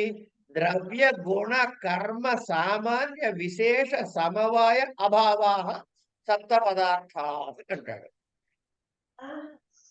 ఇవన్నీ మీరు వినక్కర్లేదు, మర్చిపోవచ్చు, ఊరికే వినొదిలేండి. అలాగే ముందు ద్రవ్యము, ద్రవ్యములకు గుణములు, గుణముల తర్వాత క్రియలు, ద్రవ్య గుణ కర్మ క్రియ అయిన తర్వాత మిగతావన్నీ సామాన్య విశేష సమవాయ అభావ సప్త పదార్థ అని పదార్థాల పేర్లు చెబుతాడు. ఇట్లా చెప్పినప్పుడు ఏకకాలంలో ఇప్పుడు గుణము అంటే గుణము దేనికి ఉంటుంది? ద్రవ్యానికి ఉంటుంది. కనుక ఇక్కడ ద్రవ్యము గుణము ఏకకాలములో ఉత్పత్తి అవుతున్నాయి కాబట్టి, అంటే ఘటముతో పాటు ఘటము అనే ద్రవ్యమునకు రంగు అనేటటువంటి గుణము సమముగా ఉత్పత్తి అవుతుంది కాబట్టి వీటి రెండిటికి సమవాయ కారణం చెప్పడం కుదరదు అంటున్నాడు. అంటే అలా కాదయ్యా, ఉత్పత్తి అవుతున్న క్షణములో ఎంత స్వల్పకాలమైనా కాని కాక ఆ కాలము లెక్కే. ఆ లెక్క కాలంలో అది నిర్గుణమే. కానీ అవ్వగానే చూస్తే దానికి గుణములు కనబడుతున్నాయి. కనుక గుణమునకు గునికి మధ్య ఉత్పత్తిలో కాల భేదము ఉన్నది. అందుకల్ల దాని మధ్యలో ఉన్నటువంటిది, దాని మధ్యలో ఉండేది కార్యకారణ సంబంధం ఉండి తీరుతుంది అని విషయం చెప్పారు. కనుక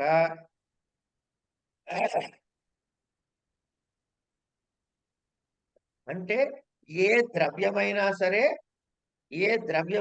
సరే ముందు గుణములు లేకుండానే ఉత్పత్తి అవుతుంది. ఇది సిద్ధాంతము. ఇది ఎట్లా అవుతుందనే ప్రశ్న దయచేసి వేయకండి. ఇందులో చెప్పిన శాస్త్రాన్ని యథాతథంగా మనం పట్టుకుందాము. ఏ ద్రవ్యమైనా మొదట గుణాలేవి లేకుండానే, అది చాలా అత్యల్పమైనటువంటి కాల పరిమాణం కావచ్చు గాక, కానీ ఆ గ్యాప్ లో అది నిర్గుణమే. రెండవ క్షణం నుంచి, అంటే ఉత్పత్తి ప్రారంభమైన రెండవ క్షణం నుంచే దానిలో ఏమిటవుతుంది? రంగు కంటి చేత గ్రహించబడుతుంది. అంటే మొట్టమొదటి గుణాలేవి లేవు, అది ద్రవ్యంగానే ఉంటుంది. కానీ సమవాయ కారణము ద్రవ్యము అనే ద్రవ్యానికి లక్షణం కుదురుతుంది. ఎందుకంటే ఆ గుణాలన్నీ తర్వాత ఆ ఉత్తర క్షణంలో అంటే అవే మనం రెండో క్షణంలో అక్కడి నుంచి దాని గుణాలు మనకి ద్యోతకం అవుతాయి. ఇక్కడి వరకు 26వ పేజీ వరకు ఆపేసి 27వ పేజీకి వచ్చేయండి. సమవాయ కారణం చెప్పుకున్నాం, అసమవాయ కారణాలు చెప్పుకోవాలి. ఇప్పుడు మీరు ఏం పట్టుకోవాలి? ఎవరో వెనకాల మాట్లాడుతున్నారమ్మా.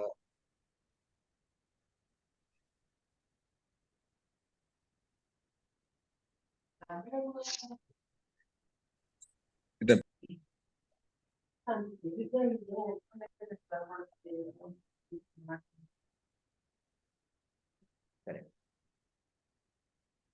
మనం 3 అంశాలు పట్టుకుందామండి. బట్ట, దారము, దారం యొక్క రంగు. ఇది మనసులో పెట్టుకోండి కాసేపు. ఈ 3 అంశాలతోటే ఇక్కడి నుంచి 27వ పేజీ నుంచి సాగుతుంది. అసమవాయి కారణం తదుచ్యతే చెబుతున్నాడు ఇప్పుడు. యత్ సమవాయి కారణ ప్రత్యాసన్నం అవధృత సామర్థ్యం. ఇది డెఫినేషన్. అసమవాయ కారణం అంటే ఏమిటి అంటే సమవాయ కారణ ప్రత్యాసన్నం అవధృత సామర్థ్యం. అయిపోయింది డెఫినేషన్. యథా ఎలాగైతే తంతు సంయోగ పటస్య అసమవాయి కారణం. ఏమంటే బట్ట దేని నుంచి తయారవుతుందండి? దారము నుంచి అన్నారా లేదా? అన్నం అన్నారు. కనుక ఈ దారాన్ని చూసి ఇది బట్ట అంటే మీరు ఒప్పుకుంటారమ్మా? ఒప్పుకో ఒప్పుకోరు. అనగా దారాలు ఒకదాని పక్కన ఒకటి ఇట్లా అడ్డంగా పెట్టుకుంటూ పోయి మళ్ళీ నిలువుగా ఇలా ఒకదాని వెనక కింద ఒకటి పెట్టుకుంటూ వస్తే ఆ నేసినప్పుడు ఆ దారాల యొక్క సముదాయం అంతా కలిసి అది బట్టగా రూపాంతరం చెందుతోంది. అవునా కదా? అవును మహోదయ. ఇప్పుడు ఒక తంతువును నిలువుగా నిలబెట్టారు, మళ్ళీ ఇంకొక తంతువుని దాని పక్కన నిలబెట్టారు. అంతేనా కదా? అంతే. అవును. ఇప్పుడు ఈ 2 తంతువుల మధ్య ఉన్న సంబంధం ఏం సంబంధం తల్లి? సంయోగ సంబంధం. Very good. కనుక 2 తంతువుల యొక్క సంయోగ సంబంధము వలన బట్ట ఏర్పడుతోంది. అవునా? అవును మహోదయ. 2 అంటే 2 కాదండి, 200 అనుకుందాం కాసేపు. ఎన్నైతే అన్ని తంతువుల యొక్క సంయోగము వలన బట్ట వస్తుంది.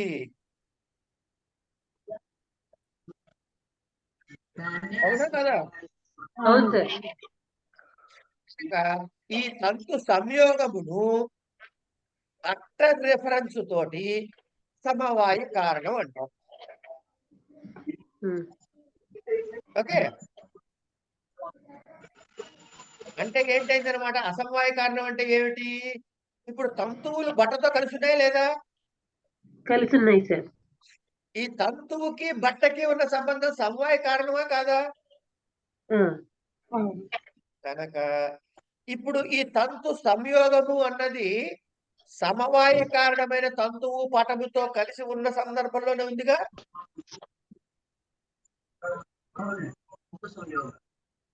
అవునా కదా అన్నపూర్ణ గారు?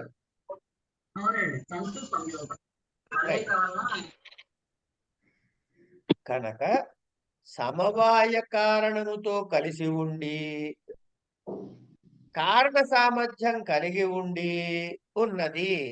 ఇది సంయోగ సంబంధము అనే కారణము కలిగి ఉండగలిగింది, బట్టతో కలిసి ఉన్నది. కనుక దీన్ని అసమవాయి కారణము అన్నారు. అంటే వస్త్రానికి దారము అన్నది సమవాయి కారణమైతే దారముల మధ్య సంయోగము అంటే తంతు సంయోగము అసమవాయి కారణము. ఈ డిఫరెన్స్ అర్థమైందా కాలేదా చెప్పండి చాలు. అయింది, అర్థమైంది, అయింది. రైట్. అంటే తంతు సంయోగం అనే కలయిక అనే గుణము వస్త్రానికి సమవాయి కారణమైన దారాలనే గుణిలో సమవాయ సంబంధంతో ఉన్నందున తంతు సంయోగానికి సమవాయ కారణంతో కలిసి ఉందన్న ధర్మము ఉన్నది అని చెబుతున్నాడు. అంటే గురువుగారు ప్రతి కార్యానికి తప్పనిసరిగా సమవాయితో పాటు అసమవాయి తప్పనిసరిగా ఉంటదంటారా? అది వేరే విషయం. ఒకవేళ ఉంటే దాన్ని అసమవాయ కారణం అంటాం అంటున్నాడు.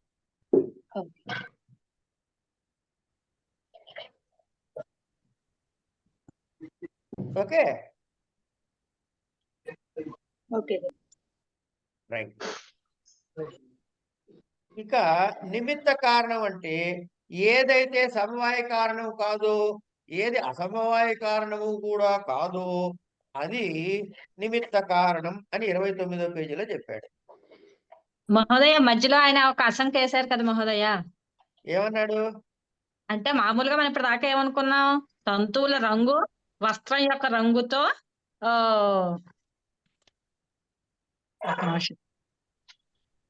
ఇప్పుడు వస్త్రం రంగుకి మనం అసలు ఏం అనలేదు కదా మహోదయే. కానీ ఆయన ఏమంటున్నారు, పటగత రూపస్య పటః సమవయీ కారణం అన్న స్టేట్మెంట్ తీసుకొచ్చేసారు. అది ఎలా తీసుకొచ్చారు మహోదయ? ఎక్కడ? ఏ పేజీ? 28. మనం ఇప్పటిదాకా తంతు రంగు, దారం, వస్త్రం దాకా వచ్చాం. చదవండి. అసంఖ్య చదవనా మహోదయ? నన్ను పటగత రూపస్య పటః సమవాయీ కారణం అన్నారు. అది ఇప్పటిదాకా అనలేదు కదా అంటున్నాను. ఆయనకు డౌట్ ఇప్పుడే వచ్చింది, అందుకని నన్ను అన్నాడు. అది చేసుకుని మళ్ళీ ఇంకా ఏవో అడిగేశారు మహోదయ శంకలో. ఉండండి, కింద మూలం దగ్గర ఏమన్నాడు? ఫస్ట్ స్టేట్మెంట్ ఏమిటి?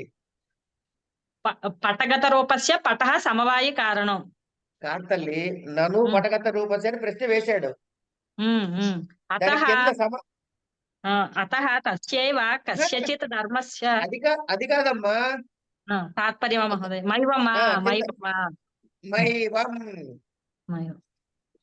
అంటే పటగత రూపస్య పటః సమవాయ కారణం, పటగత రూపస్య పటః సమవాయ కారణం, అతః తస్యైవ కస్యచిత్ ధర్మ పటరూపం ప్రతి సమవాయ కారణత్వం ఉచితం అని చెప్పటం అనేది తప్పు అని చెప్తున్నాడు. సరే మహోదయ. ఆయన ఏదో ఒక వాదన చెబితే అది కాదు అని కింద దాన్ని ఖండించాడు కదమ్మా. అసలు లేని దాన్ని ఎందుకు తీసుకొచ్చారు? ఆయన ఇప్పటిదాకా ఏం చేస్తున్నారు? అందులోదో ఏదో చెప్తున్నారు, కానీ ఇక్కడేమో లేని పదం తీసుకొచ్చి అందులో డౌట్ అందులో చెప్తున్నారు. అందుకని అడిగాను మహోదయ. అర్థమైంది. మొత్తం అంతా ఇప్పుడు నేను చెప్తానండి. ఇప్పుడు నా పేరు కేశవమిత్రుడు అండి. నేను చెబుతున్నాను, మీరు వింటున్నారా? నన్ను మధ్యలో అడ్డుపెట్టి అది ఎట్ట అవుతుందని కొట్లాడట్లా నాతో? కొట్లాడుతున్నారా లేదా? అవును మహోదయ. అలాగే వాళ్ళు కొట్లాడారు ఆయనతో.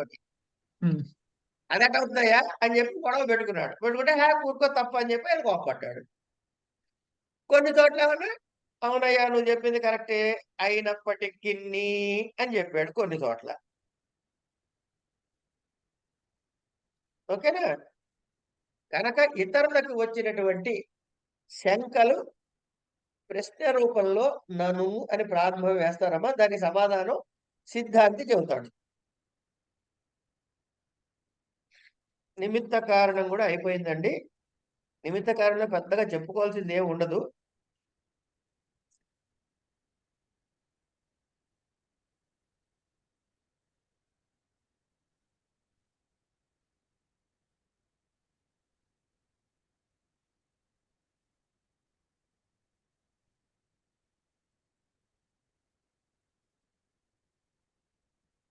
గురుగారు ఒక సందేహం. ఇప్పుడు కాలము ఈశ్వరుడు అన్నారు కదా, మరి దానికి కార్యానికి ఉన్న సంబంధానికి ఏం పేరు పెడతారు గురుగారు? మీరు ఈ సమవాయ అసమవాయ కారణాలన్నీ కూడాను సాధారణమైనటువంటి వాటికి మాత్రమే, సాధారణ కారణాలకి అవే చెప్పక్కర్లేదమ్మా. కాలము దిక్కు ఈశ్వరుడు ఈ మూడిటికి మళ్ళీ మీరు సమవాయ అసమవాయ కారణాలు ఏం చెప్పక్కర్లే. ధన్యవాదాలు.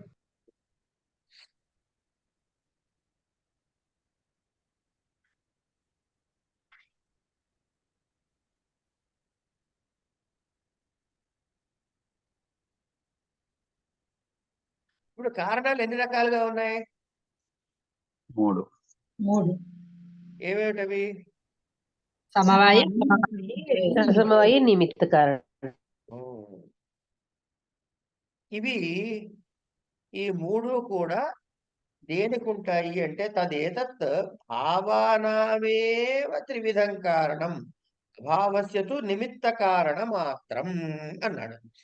అంటే భావ పదార్థాలకు మాత్రమే వర్తిస్తుంది అని అంటున్నాడు. భావ పదార్థం అంటే మనకు కనపడేవండి, తెలిసేవండి, తెలుసుకోదగ్గవండి. అభావానికి నిమిత్త కారణం ఒకటే ఉంటుంది. అంటే అభావము ఎక్కడ సమవాయ సంబంధం కలది కాదు కాబట్టి అన్నాడు. సమవాయ సంబంధం అన్నది రెండు భావ పదార్థాల మధ్యనే ఉంటుంది. భావ పదార్థాలు అంటే ఏమిటి అంటే ద్రవ్య గుణ కర్మ సామాన్య విశేష సమవాయ అనేటటువంటి 6. ద్రవ్యము అంటే వస్తువు, గుణము అంటే వస్తువు యొక్క గుణము, కర్మ అంటే ఆ వస్తువుతో చేయబడేటటువంటి యాక్షన్, సామాన్యము అంటే జనరల్ క్యారెక్టరిస్టిక్స్, విశేషము అంటే స్పెసిఫిక్ క్యారెక్టరిస్టిక్స్. ఇప్పుడు ఆవు అన్నాం, ఆవు అన్నది ద్రవ్యమేనా కాదా? ద్రవ్యమే. ద్రవ్యమే, అంతే, ద్రవ్యమే. ఆవు అంటే ఇప్పుడు దేన్ని రెఫర్ చేశారు? ఏ ఆవు అని చెప్పావమ్మా నువ్వు అంటే జనరల్ గా చెప్పారండి ఆవుని అంటారు మీరు. ఈ ఆవు యొక్క గుణం ఏమిటి అంటే ఏదో పాలు ఇవ్వటమో, గంగడోలు ఉండటమో, ఏదో వగైరా వగైరా చెప్పుకుంటాం. ఈ ఆవు ఏం చేస్తుందయ్యా? నోటితో గడ్డి వేస్తుంది, నడుచుకుంటూ వెళ్తుంది, తోకాడిస్తుంది, ఏవో చెబుతారు మీరు. ఇవన్నీ వాటి యొక్క యాక్టివిటీ, కర్మలు, యాక్షన్స్ అన్నమాట. తర్వాత సామాన్యం అంటే జనరల్. అంటే ఆవు అంటే ఎట్లా ఉంటుంది? 4 కాళ్ళు ఉంటాయండి, ఆ గిట్టలు చీలు ఉంటాయండి, ఎప్పుడు కూడా దానికి గంగడోలు ఉంటుందండి, పూలు ఉండొచ్చు ఉండకపోవచ్చు అండి అని సామాన్యంగా చెబుతారు. అవన్నీ కాదయ్యా, మీ ఇంట్లో ఉన్న ఆవు సంగతి చెప్పు నాకు అంటే మాదా మచ్చలావండి, కొంచెం బాగా నల్లగానే ఉంటుంది కానీ అక్కడక్కడ కొంచెం ఎరుపు రంగులు మచ్చలు ఉంటాయండి, కొమ్ములు ఇలా వంకర తిరుగుంటాయండి అని చెప్పాం. ఇట్లా వేరే ఆవుకు ఉండవు. అది ఆవు కాదా అంటే ఆవే. కనుక జనరల్ కాదు, స్పెసిఫిక్ క్వాలిటీ చెబుతున్నారు మీరు. మీ ఆవు యొక్క స్పెసిఫిక్ క్వాలిటీ చెబుతున్నారు. కనుక గుణము, ద్రవ్య గుణ కర్మ సామాన్య విశేష. తర్వాత సమవాయ. సమవాయ సంబంధం అంటే ఈ వీటిలో ఉంటే కామన్ చెప్పుకున్నా, సమవాయ సంబంధం చెప్పేసుకున్నాం కదా. ఈ 6టిని మాత్రమే భావ పదార్థాలు అంటారు. ఈ పదార్థం అనే శబ్దం ఎక్కడి నుంచి వచ్చింది అంటే తర్క సంగ్రహం నుంచి తెచ్చుకున్నాం మనం. ఇక్కడ 7 పదార్థాలుగా చెప్పాడు. ఏమిటవి? ద్రవ్య గుణ కర్మ సామాన్య విశేష సమవాయ. 7వది అభావ. అభావాన్ని ముందు పేరులోనే ఉంది కాబట్టి అది భావకారణం, భావ పదార్థం కాదుగా. కనుక ఈ అభావానికి దేంతో లింక్ ఉంటుంది తల్లి చెప్పండి? అభావము, యాబ్సెన్స్ ఆఫ్. ఇప్పుడు దేంతో సమవాయ కారణం చెబుతారు మీరు? అది లేదని చెబుతుంటే చెప్పే అవకాశం ఉందా? లేదు మహోదయ. దేంతోనూ చెప్పలేము. దేంతోనూ చెప్పలేము. మరి అభావం అన్న పదార్థము నిమిత్త కారణం ఎట్లా అవుతుందండి? సమవాయ కారణం కాదు, అసమవాయ కారణం కావడానికి అవకాశం లేదు. మరి నిమిత్త కారణం మాత్రం ఎందుకు అవ్వాలి అంటే అంటే ఇప్పుడు తల్లి వంట చేసుకుంటోంది అనుకోండి కాసేపు సరదాగా, ఊరికే ఇందులో ఉదాహరణ, ఊరికే ఉదాహరణకి తల్లి వంట చేసుకుంటే పిల్ల ఏడుస్తుంటే వంట చేసుకోగలదా? చేయలేదు. చెయ్యలేదండి. పిల్లని ఎవరన్నా ఆడించడానికి అవతలకి తీసుకెళ్ళారనుకున్నప్పుడు వంట చేయగలదు కావడే? చేస్తుంది. ఆవిడ వంట ఎందుకు చేయగలిగింది అంటే పిల్లాడిని అక్కడ పిల్లవాడి యొక్క అక్కడ అభావ స్థితి, పిల్లాడిని బయటకు తీసుకెళ్లారుగా. అవును సార్. కనుక వంట ఎందుకు చేయగలిగింది? ఏ కారణంగా చేయగలిగింది అంటే నిమిత్త కారణం ఏంటి అంటే వాడి పిల్లాడిని బయటకు ఆడించడానికి తీసుకెళ్లారు కాబట్టి నేను చేయగలిగానండి అంటుంది ఈవిడ. అంటే ఒక పండగ అర్థం కావడానికి ఒక శాస్త్రీయమైన ఎగ్జాంపుల్ కాదు ఇది. మనకి ఆ కాన్సెప్ట్ మనసు ముందుకు పెదలటానికి వస్తే చెబుతున్నా. అభావము అన్నది నిమిత్త, దాని కారణం అంటే ఏ కారణం అవుతుందంటే సమవాయ కారణం కాదు, అసమవాయ కారణం అయ్యే అవకాశము లేదు. అభావ పదార్థము కేవలం నిమిత్త కారణం మాత్రమే అవుతుంది. భావ పదార్థాలకు మాత్రమే మిగతా 3 వర్తిస్తాయి అని చెప్పాడు. తర్వాత దీనికి భావ పదార్థాలు, అభావ పదార్థాలు అనే విషయం మీద వైశేషిక దర్శనంలోనూ వాటిలోనూ విపరీతంగా ఉన్నాయి. అవన్నీ మనకి ప్రస్తుతానికి అప్రస్తుతము.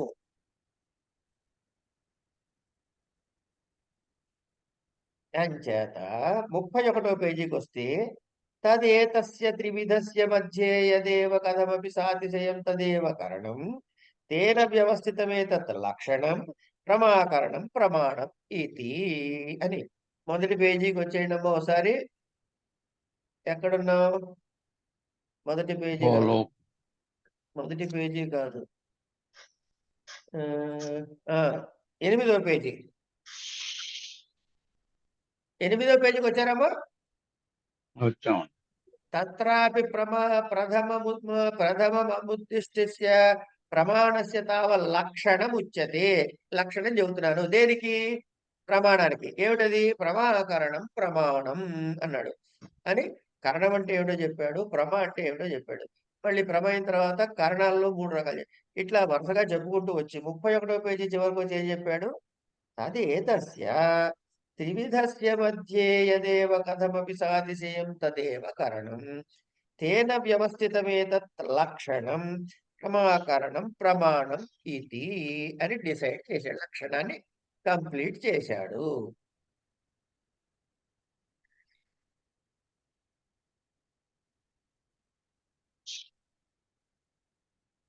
ఓకే.